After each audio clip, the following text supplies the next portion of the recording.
Hello ladies and gentlemen, what's up? Force here, back once again with some more Rainbow Six Siege. Today I'm pretty excited because we have got two brand new operators and a brand new map.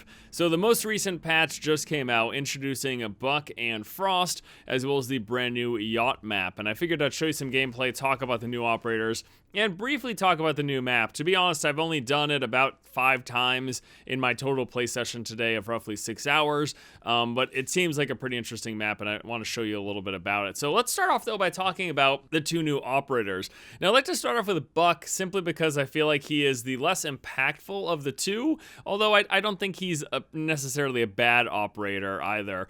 So Buck is an offensive operator, and his unique ability is the SK412, which toggles an underbarrel shotgun attachment to his main weapon. So whatever one of the two main weapons you choose, you also have an underbarrel shotgun, which appears to be fairly fast attacking and have a really good spread. His stats include 2 armor and 2 speed, so allowing him to move around fairly quickly while still having a decent amount of armor. Now, in terms of what weapons you have access to, you basically have access to an assault rifle and a marksman rifle. He seemed to be alright. So the one thing that I really liked is whether or not I'm using the assault rifle or marksman rifle, this basically gives you the option to have a long range and a very successful close range options. So you can toss an ACOG on your marksman rifle and do some sniping from a safe distance, and then once you push in towards the objective, you're able to toggle on that underbarrel shotgun option, which again fires fairly quickly and appears to do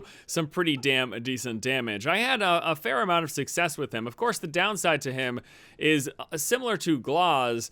It's that he doesn't have a special ability that really helps the team. It's just that he's got these weapons that give him closer long range with a single gun. So it seems like a relatively interesting operator, but not as impactful for your team. Okay, so let's go ahead and now talk about who I think is probably the operator that most people are the most excited for, and that is going to be Frost. So Frost's unique ability is the Sterling MK2 LHT. This is basically a bear trap. It's a mechanical trap that can be used to incapacitate enemies. Now, what does that mean? Well, it means if they happen to walk over it, they will go in a down but not out state, and they will be forced to be revived by their allies. Now, it also appears to be the case that it does some amount of damage. I don't know the exact number, but I've had people who were clearly injured walk over it and just immediately die. Now, I'm not sure if the mechanic was because they were injured or because they were the last player on the team, and when they walked into it, they just instant died. But it does appear like it can kill people. But if they are at full health and they walk over this trap, they will just be downed and not out, and either someone will have to go over and help them on their team, or one of your teammates can just go over and take them out.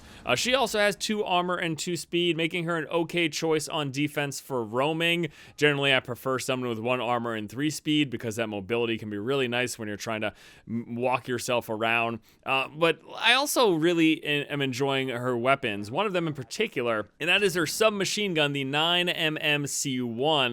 It just seems to tear people up. When I was able to get someone in the crosshairs of this thing, it did quite the number. Overall, I would say that she is certainly my favorite of the two new operators. I think her trap is a game changer. It can't be EMP'd. It can be shot, however. The thing is, though, when you stick this like underneath windows or in dark, tight corridors, it's been hitting a lot of people. It's been really, really strong. So I'm interested to see how this shifts up how people play the game. Let's go ahead and move on to talking about the latest map. Once again, this is the Yacht. Now, unfortunately, I really don't have too much to say about this map. It is a yacht. It's stuck in some sort of glacial area. There's snow everywhere. I believe the map has 4 levels to it. It seems like it's fairly large, maybe not quite as big as the clubhouse, or the bar, but still a relatively large map in the pantheon of maps that we have.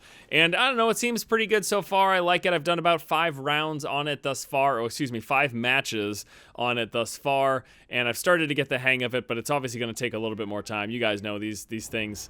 It takes a little while to actually learn these things down pat, but I don't know. It's a yacht. It seems cool. The biggest thing, though, here is the 2 new operators. I hope you guys enjoyed this quick little recap, taking a look at some gameplay from it. I might follow up with some additional impressions after I've gotten a lot more time with the map, but I did just want to give you guys these initial introductions, show you a little bit of gameplay, and let you know about the new operators. All right, guys, that is going to do it for me here today. Thank you so much for watching this update video for Rainbow Six Siege, taking a look at the 2 new operators and a brief peek at the map. Hope you enjoyed it, and until next time, I'll see you later.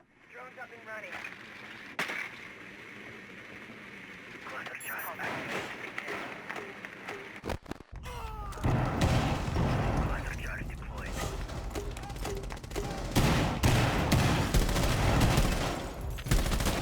One op 4 remaining.